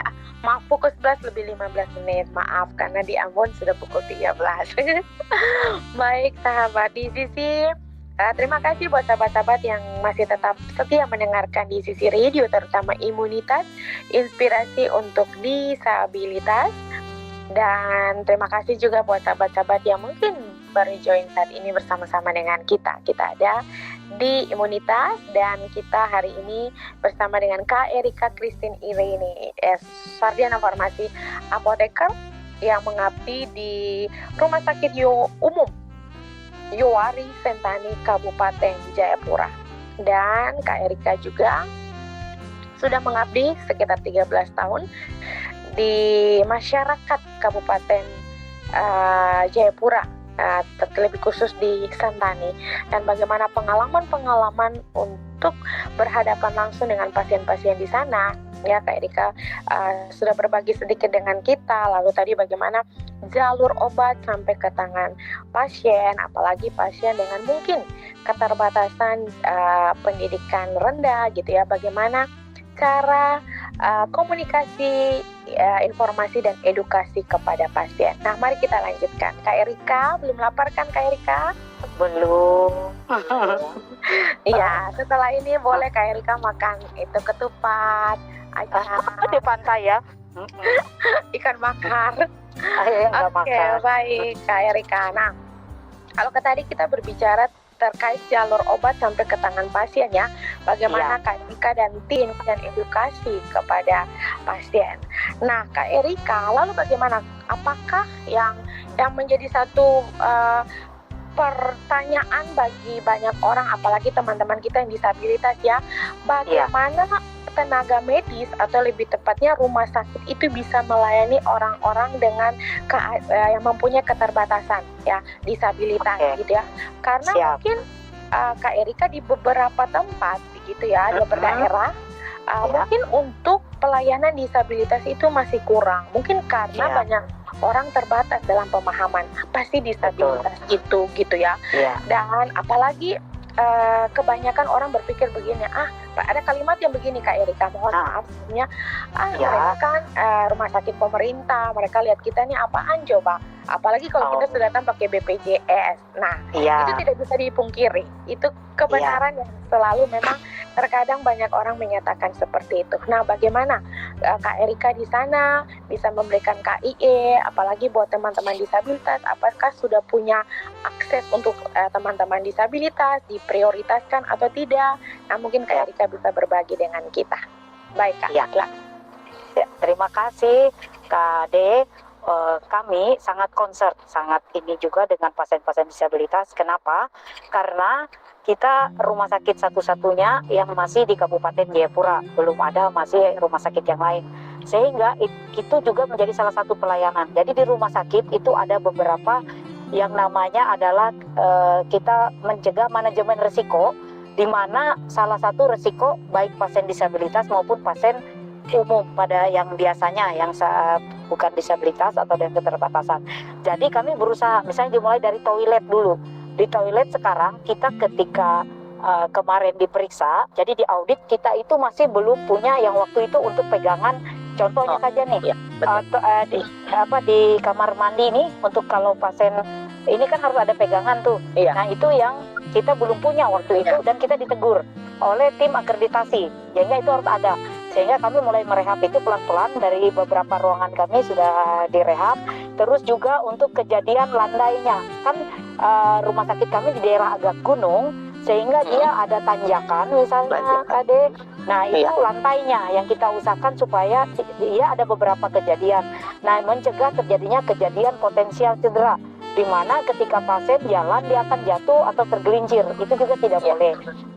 Nah itu kita sudah berusaha seperti itu. Bahkan di loket kartu sebenarnya seharusnya diusahakan adalah untuk pasien disabilitas duluan, atau mereka bisa lewat petugas saja yang mengambil untuk, kan sekarang zaman RME memang rekam medik elektronik, tapi ada juga kami yang masih manual, yang mana pasien membawa lembaran BPJS-nya ke Polik. Nah, itu juga kita usahakan untuk yang pasien-pasien disabilitas adalah minimal ada kursi roda yang disiapkan. Jika tidak bisa ke poli kan jauh tuh jaraknya, karena kita masih, rumah sakit kami masih belum punya lift. Kalau tangga sih dia lurus aja gitu Dede. Jadi dia IKD masih seperti datar, luas, dia tidak ke atas tapi luas begitu rumah sakitnya. Nah, sehingga pasien-pasien begitu juga kita harus concern, memperhatikan, tidak boleh kita abaikan, karena nanti itu menjadi salah satu dalam penilaian juga untuk bagusnya rumah sakit adalah memperhatikan hal-hal yang seperti itu, karena jangan sampai pasien kita mengalami ketidaknyamanan, artinya dalam pelayanan kita terbatas. Terkait pasien BPJS, justru kalau di rumah sakit Yowari, karena dia rumah sakit plat merah atau rumah sakit pemerintah, sehingga dia 95% hampir itu adalah pasien BPJS, sehingga justru kami sangat memperhatikan pasien BPJS, walaupun karena keterbatasan kadang petugas atau keterbatasan fasilitas yang lain, misalnya obat atau apa, kita usahakan pasien BPJS yang utama, karena untuk pasien umum kita tidak terlalu banyak KD. Bahkan untuk pendapatan pasien umum kita pun harganya masih murah. Misalnya seperti obat satu paket 5.500, biasanya seperti itu. Jadi dia banyak lebih kepada masih dana subsidi silang masih dari pemerintah. Jadi benar-benar pendapatan terbesar rumah sakit adalah dari BPJS, sehingga kami terhadap pasien BPJS pun sering ketika ada kami kurang, maka pasien itu boleh komplain ke rumah sakit atau ke BPJS. Nanti BPJS yang menegur kami dan kita biasanya melakukan edukasi ke pasien, misalnya obat tidak ada apa. Begitu juga untuk pasien yang mengalami keterbatasan biasanya kita sampaikan, tetapi biasanya kita sangat berharap jika dia bisa sendiri datang ke apa, tapi kalau bisa kita biasanya minta pendampingan, karena jumlah kunjungan sangat banyak, takutnya kasihan di antrian. Terkadang begitu sih, kita tetap konser pasien itu begitu. Oke, Kak Erika, jadi yang saya mengerti dari penjelasan Kak Erika bahwa memang di Yowari, rumah sakit Yowari sudah memperlakukan itu ya Kak Erika ya. Ya, lagi bertahap kita perbaiki mengarah. Ya. Dan memang dari penjelasannya Kak Erika saya cukup tertarik dan merasa luar biasa ya, karena di kabupaten yang bisa kita katakan ya sekecil ini dengan dengan bentuk masyarakat yang punya kebudayaan ya, kita mungkin pendidikan terbatas ya, tapi sudah memperlakukan sesuatu yang dimana mendahulukan teman-teman disabilitas ya, teman-teman lansia dan juga mungkin ibu hamil begitu ya Kak Erika. Dan ini bisa menjadi contoh dan teladan bagi rumah sakit yang lainnya. Memang mungkin belum melakukan itu gitu ya, karena memang kita bisa dengar saja ada selingan-selingan yang bilang kita datang juga, apalagi teman-teman tunadaksa. Kalau enggak, kasihan mereka kan, pakai tongkat kasihan, tapi kalau apalagi kursi roda. Jadi memang tangga di sampingnya itu harus ada itu ya, yang buat kayak kereta kayak jalan begitu. Tapi kalau di kami tidak, artinya akhirnya diusahakan datar dia pasien-pasien. Jadi memang ini menjadi prioritas juga bagi setiap rumah sakit ya, pelayanan medis lebih tepatnya ya, untuk baik untuk disabilitas maupun lansia, itu juga penting ya, bukan hanya disabilitas tapi lansia juga penting, karena kalau oma-oma disuruh naik tangga oma-oma nanti sudah lutut sakit, malah pinggang sakit, ini aduh. Jadinya mereka datang tujuannya untuk misalnya berobat batuk flu, tapi kalau naik tangga akhirnya pinggang lah, lutut lah. Betul sekali Kade. Nah itu, jadi memang seperti itu ya, dan ini menjadi teladan buat kita semua ya. Kita sama-sama belajar. Belajar bisa diperhatikan juga bahwa Senta ini kurang lebih sudah memperlakukan sesuatu yang memprioritaskan disabilitas, lansia dan juga ibu hamil. Nah, sekarang begini Kak Erika, ada satu pertanyaan. Bagaimana ya pasti ya, kalau Kak Erika dan tim bisa KIE akan tentang obat buat teman-teman yang kita bisa katakan terbatas, baik itu yang netra, otomatis kalau yang netra kan tidak melihat nih Kak Erika. Iya, ya betul. Nggak tahu apakah memang Kak Erika pernah mendapatkan pasien netra atau tidak. Nah, terus kalau pasien dengan intelektual mental yang rendah, nah bagaimana Kak Erika? Pasti ada perbedaan kan dari kalau dalam Kalimantan ke Senan itu pasti ada perbedaan. Mungkin betul. Untuk pasien-pasien yang misalnya tadi tunanetra, kita akan berusaha artinya gini, kan tidak melihat tetapi kita akan tulis, jadi sampaikan di rumah ada siapa, tapi kan datang biasanya mereka ada pendamping. Kalau yang tunanetra biasanya ada pendamping, itu yang kita jelaskan ke pendampingnya dan kita tulis secara rinci. Jadi etiket kita, kebetulan kita baru RME, jadi untuk yang selama ini adalah warna-warni. Jadi merah untuk hijau pagi, siang warna biru, malam warna merah. Nah, jadi kita jelaskan nih ke pendampingnya. Tapi ketika saya menyampaikan misalnya ini Pak, paracetamol ya untuk obat penurun demam, diminum 3 kali 1 pagi siang malam per 8 jam sesudah makan. Tapi nanti kita bisa jelaskan lagi, Ibu sudah paham ke pendampingnya. Coba Ibu jelaskan ulang apa yang kami sampaikan, yang mana obat yang tadi. Jadi ini warnanya mempengaruhi. Jadi kita sudah masukkan begitu tulisan sama minta nomor HP-nya untuk jika ada bingung atau apa bisa menghubungi petugasnya kita atau kita yang menghubungi. Jadi kita catat siapa tahu pasien ada ini yang pendampingnya. Nah, untuk pendamping minum obatnya. Nah, tapi kalau untuk yang tunadaksa berarti wicara yaitu kaki fisik. Oh, fisik.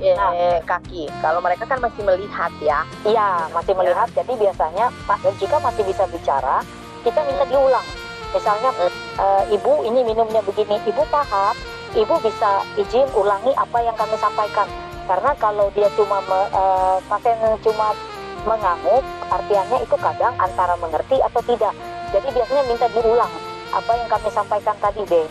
Misalnya terutama obat-obat seperti obat tensi atau obat kolesterol yang harus malam. Itu biasanya kita minta diulang lagi supaya jangan sampai terapi dokternya bagus tapi nggak sampai di pasiennya dalam penata laksanaan minum obatnya deh. Begitu. Seperti itu. Iya Kak Erika. Nah, saya tertarik nih kalau mungkin bisa kasih saran aja buat Kak Erika ya. Karena juga kebetulan tunanetra. Jadi mungkin kalau seandainya kalau ada pendamping, oke ya. Kita pendampingnya bisa menjelaskan ketika sampai di rumah. Sekarang kalau misalnya tidak ada pendamping nih, ya, betul.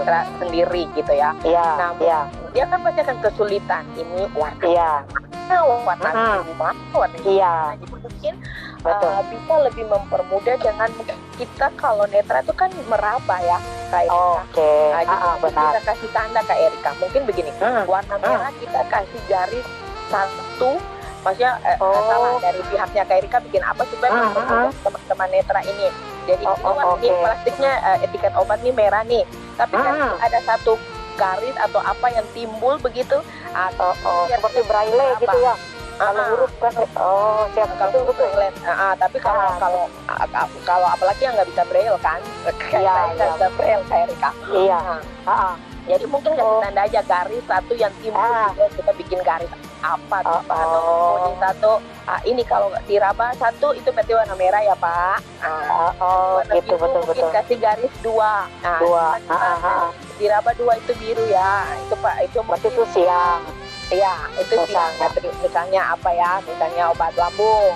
Iya. Yang ketiga ini warnanya hijau ya Pak, dikasih garis hijau begitu. Atau mungkin kebijakan aja sih dari Kak Erika supaya ada sesuatu yang timbul membedakan. Karena memang terkadang juga tunanetra itu terbatas dalam pendampingan Kak Erika. Benar-benar betul sekali. Terima kasih sekali tadi masukannya. Iya, kadang-kadang mau ke rumah sakit itu butuh pendamping. Kalau semua pada sibuk di rumah, lah apa betul. Begitu kan. Iya, yang ada tidak berobatkan jadinya malah kasihan. Benar-benar gitu kan.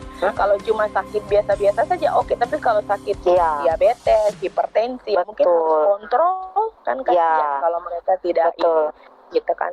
Jadi mungkin bisa diantisipasi dengan ini saran aja. Nanti Kak Erika terima kasih.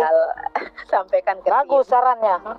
Karena kita itu pikirnya selalu ada pendamping, benar. Ketika kejadian tidak ada Tidak selamanya pendamping. Kak Erika, tidak selamanya. Betul.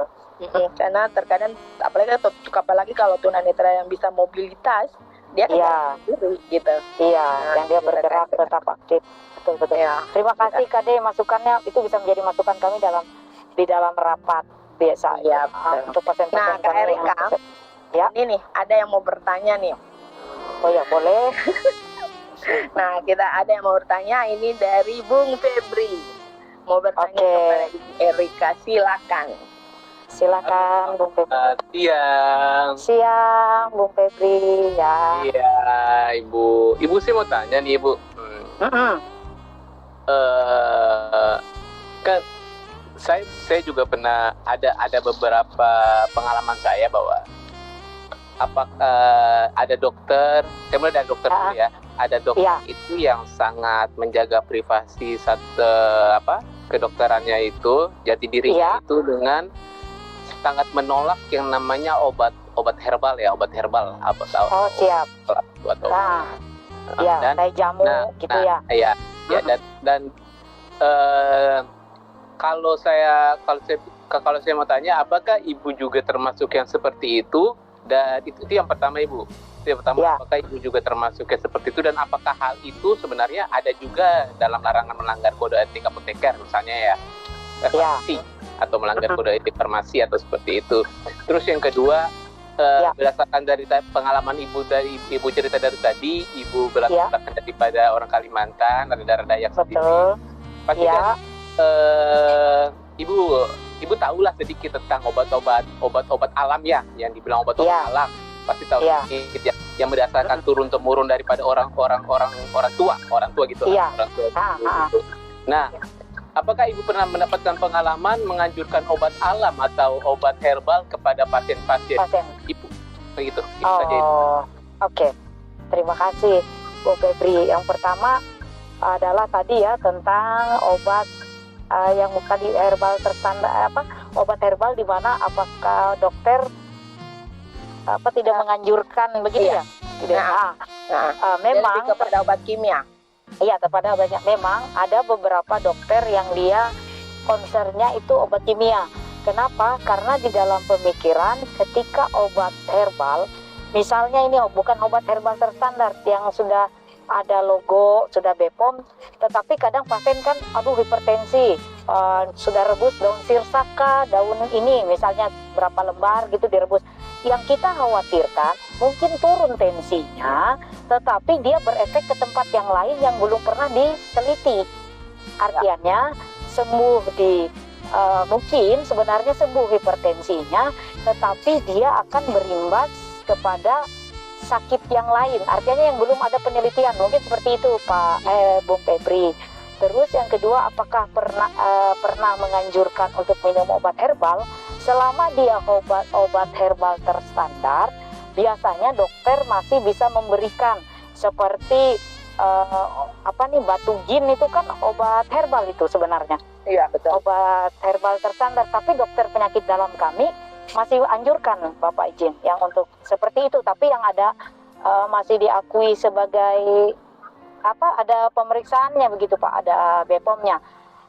Terus yang ketiga terkait dengan saya dari Kalimantan, biasanya kita mempunyai obat-obat alam juga.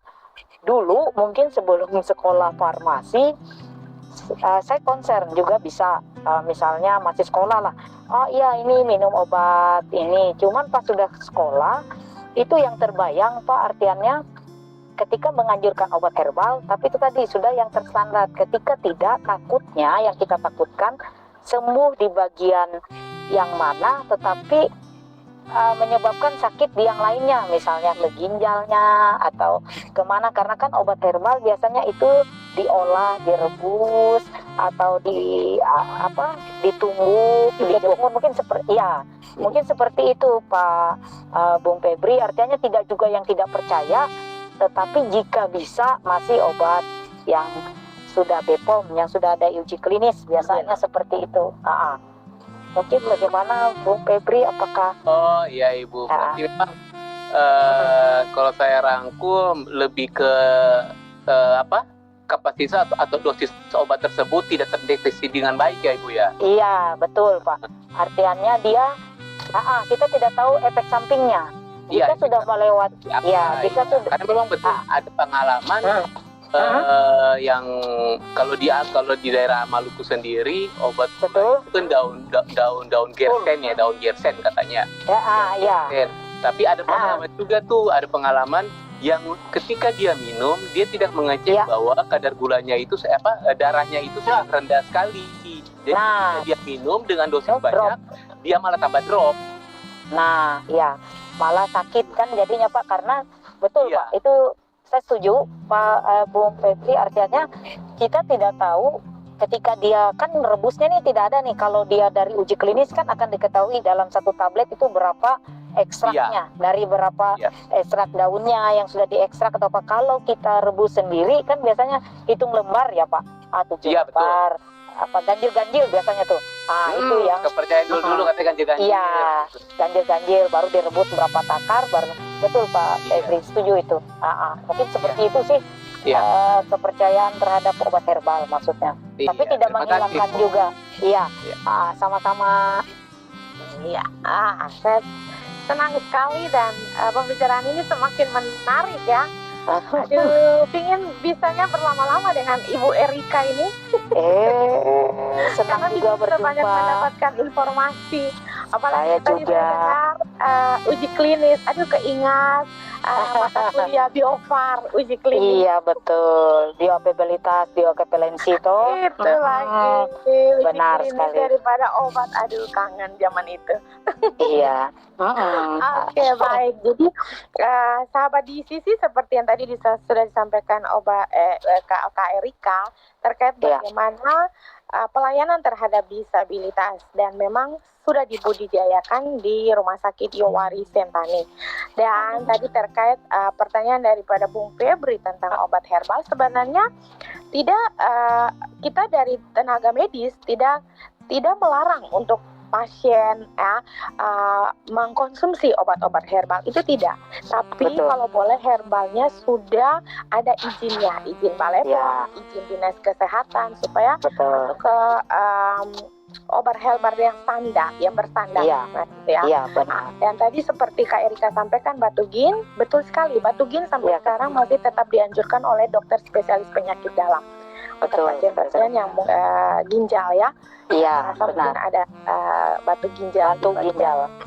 Ya. Jadi masih tuh sampai dengan hari ini, waktu saya masih kerja juga masih kayak jadi memang seperti itu. Oke, baik Kak Erika, kita jeda dulu. Kita akan dengarkan lagu dulu Kak Erika, karena sudah capek nih dari tadi kita ngomong panjang. Enggak. Sama-sama, kita dengar lagu dulu. Kita dengarkan lagu dulu. Tetap stay tune di DCC Radio, Suara Inspirasi Tanpa Batas.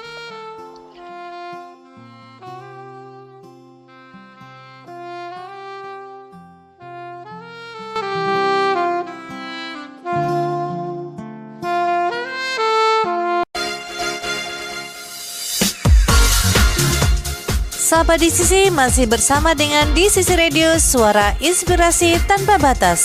Jangan kemana-mana, kita akan kembali setelah yang satu ini. Tetap di DCC Radio. The best songs on the radio. This is my only favorite station.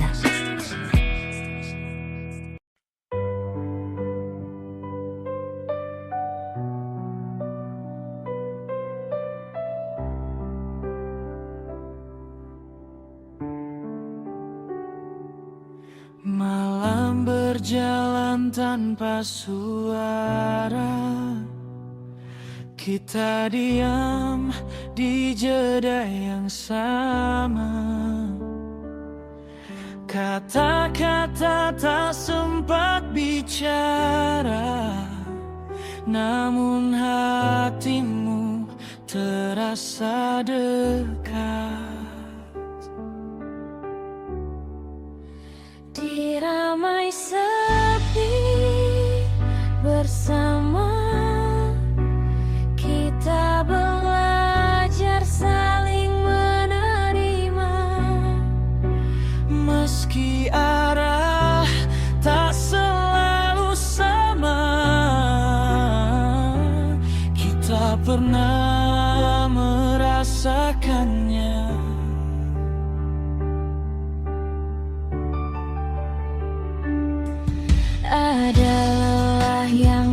sembunyikan di balik tawa yang kau tenangkan. Aku tahu kau sedang bertahan jika dunia terasa berat. Diramai sepi bersama, kita belajar saling menerima. Meski arah tak selalu sama, kita pernah merasakannya. Hujan datang tanpa bertanya, seperti kabar darimu hari itu. Kau bilang hidup sering bercanda, menguji hati yang rapuh.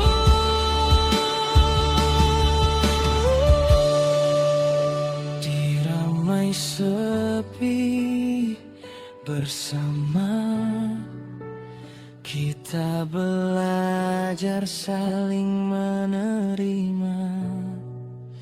Meski arah tak selalu sama, kita pernah merasakannya. Mungkin ini bukan selamanya, namun bukan berarti sia-sia. Ada nama yang tertinggal di antara doa dan luka.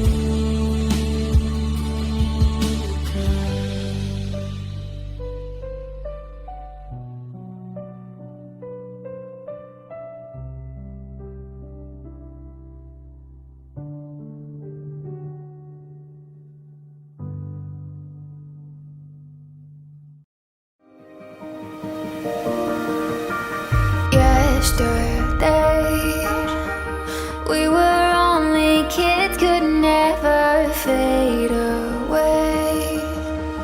Running through the wind and pouring rain.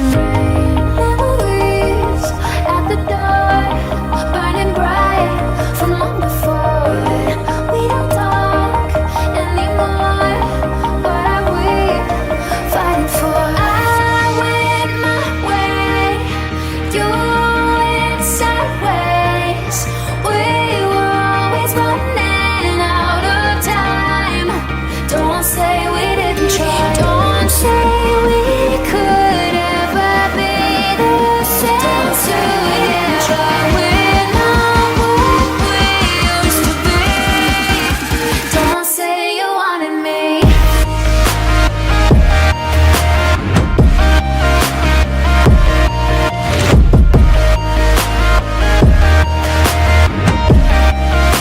Don't say you wanted me.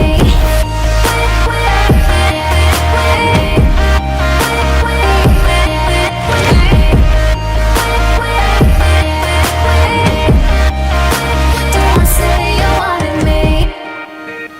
Seasons change. I kept getting colder, breathing shades of gray. You were climbing higher, you'd say. Memories at the door, burning bright from long before. We don't talk anymore. What are we fighting for? I went my way, you went sideways. We were always running out of time.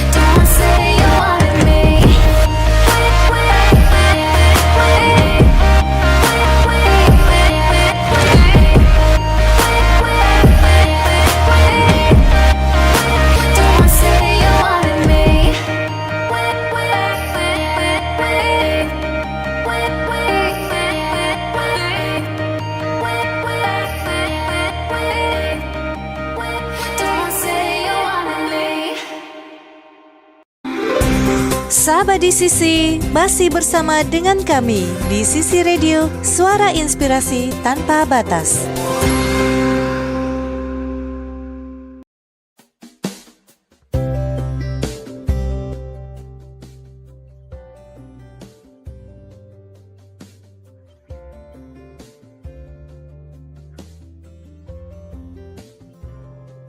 Sahabat DCC, kembali lagi bersama Gracia Kristalia, Kak Erika, Christine Irene Spam APT, dan juga Bang Alvan di sini. Baik sahabat DCC, kita sudah mendengarkan penjelasan daripada Kak Erika panjang lebar ya terkait pelayanan baik di tingkat puskesmas maupun rumah sakit, lalu bagaimana jalur masuknya obat sampai ke tangan pasien, baik itu pasien yang non disabilitas maupun pasien disabilitas, juga lansia dan ibu hamil. Nah Kak Erika, ya, satu lupa juga tadi kita sudah bahas tentang bagaimana obat herbal. Apakah memang dokter tidak menganjurkan obat herbal karena memang tidak mau pasien minum obat herbal? Nah, penjelasannya tidak seperti itu, gitu ya. Karena memang pasien dianjurkan obat herbal, tapi herbal yang sudah berstandar, artinya yang sudah punya izin Balai POM dan juga sudah melewat uji klinis. Baik sahabat DCC, Kak Erika. Ya. Oke, Kak Erika, satu pertanyaan terakhir sebelum kita akan menutup perjumpaan kita.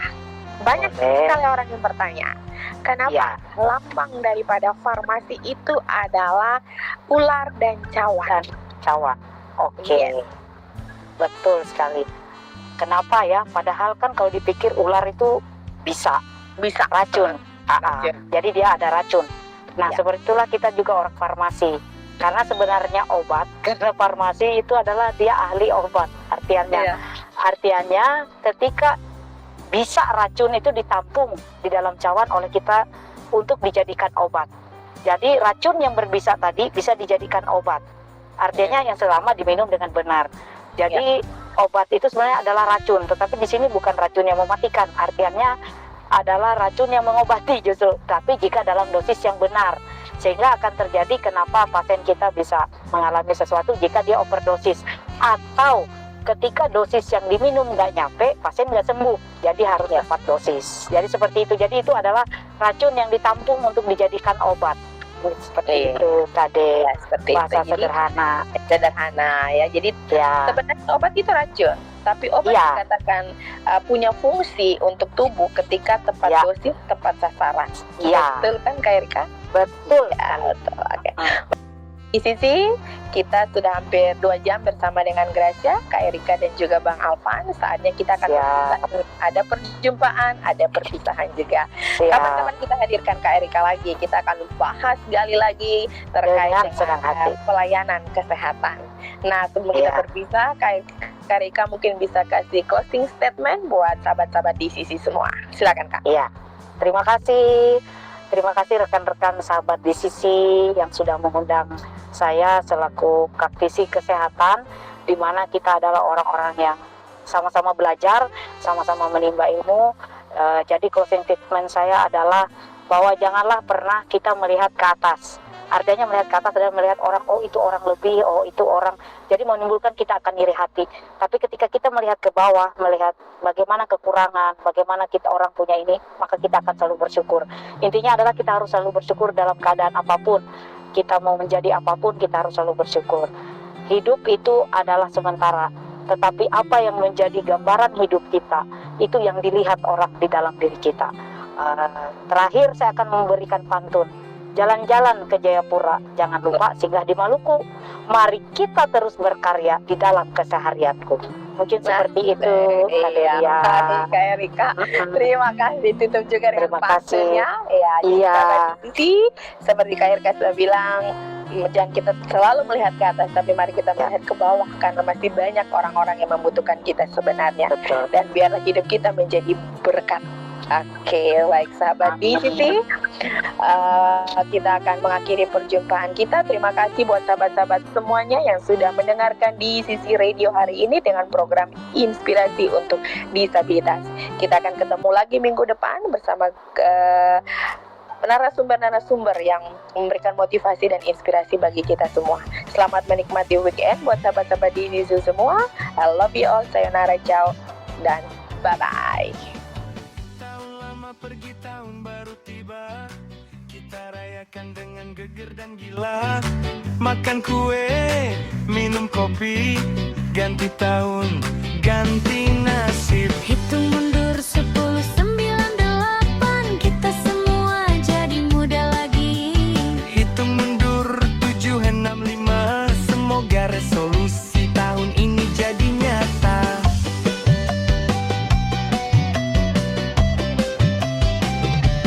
Kita bikin kenangan, kita bikin cerita. Tahun baru, hidup baru, semangat bertahta. Petasan meledak, kembang api berderak. Selamat tahun baru, kita semua happy day. Tahun ini kita jadi lebih baik. Lebih sehat, lebih gembira, lebih kaya. Kita lupakan yang buruk, kita ambil yang baik. Tahun baru, hidup baru, semangat naik.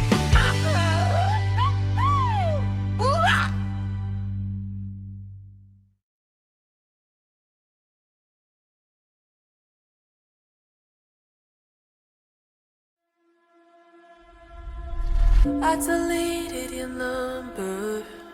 I erased all the pictures from my phone, 'cause I don't wanna remember you. All the way that you kissed me, how I was close to your family, but I know those memories I can't undo. I try to rewire my brain to forget your name, but letting you go is too difficult to do. I can't get you off my mind, even though I've tried. They say it takes 21 days for things to change, but it's been 22 and I'm not over you.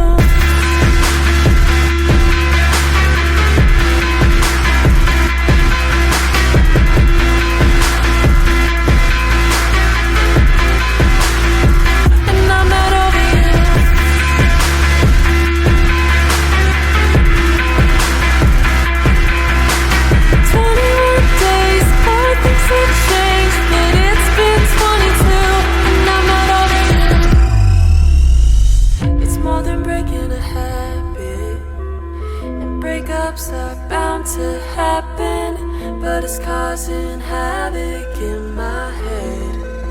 No, missing you like a withdrawal. Every time I wanna call ya, I don't, 'cause I know it's better unsaid. I try to rewire my brain to forget your name, but letting you go is too difficult to do. I can't get you off my mind, even though I've tried. They say it takes 21 days for things to change, but it's been 22 and I'm not over you.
nasihat Papi hari ini. Halo anak-anakku terkasih, sahabat di sisi radio. Papi mau berbagi sedikit nasihat dari hati ke hati ya. Anak-anakku, dunia hari ini memang luar biasa. Teknologi maju, semuanya serba cepat, serba mudah. Tapi Papi mau mengajak kalian berhenti sejenak dan melihat ke belakang. Bukan untuk hidup di masa lalu, tapi untuk belajar dari sana. Papi berasal dari generasi yang tidak punya apa-apa seperti sekarang. Tidak ada internet, tidak ada ponsel, tidak ada media sosial. Tapi kami punya satu hal yang sangat berharga, relasi yang nyata. Kami belajar menghormati orang tua, bertanggung jawab atas tugas kami, dan menghargai hidup apa adanya. Dulu, sebelum bermain kami harus menyelesaikan kewajiban. Kami belajar sabar, belajar berbagi, belajar menepati janji. Bukan karena hidup mudah, tapi justru karena hidup sederhana. Dari situlah karakter dibentuk. Anak-anakku, kemajuan zaman itu anugerah Tuhan. Tapi jangan sampai kemajuan itu membuat hati kita kosong. Jangan sampai kita kehilangan doa, kehilangan rasa hormat, kehilangan kemanusiaan, dan kehilangan kerendahan hati. Teknologi boleh maju, tapi hati harus tetap lembut. Papi ingin kalian menjadi generasi yang utuh, cerdas pikirannya, kuat imannya, dan hangat hatinya. Hormatilah orang-orang yang lebih tua, dengarkan nasihat mereka, karena di sana ada kebijaksanaan yang lahir dari perjalanan panjang. Dan untuk kalian yang muda, jadilah terang di zaman ini, menggunakan teknologi untuk kebaikan, untuk membangun, bukan meruntuhkan. Ingat ya anak-anakku, nilai hidup tidak ditentukan oleh apa yang kita miliki, tetapi oleh siapa diri kita di hadapan Tuhan dan sesama. Papi doakan, semoga kalian semua tetap setia, rendah hati, saling mengasihi, dan terus bertumbuh menjadi berkat. Tuhan memberkati kalian semua, anak-anakku.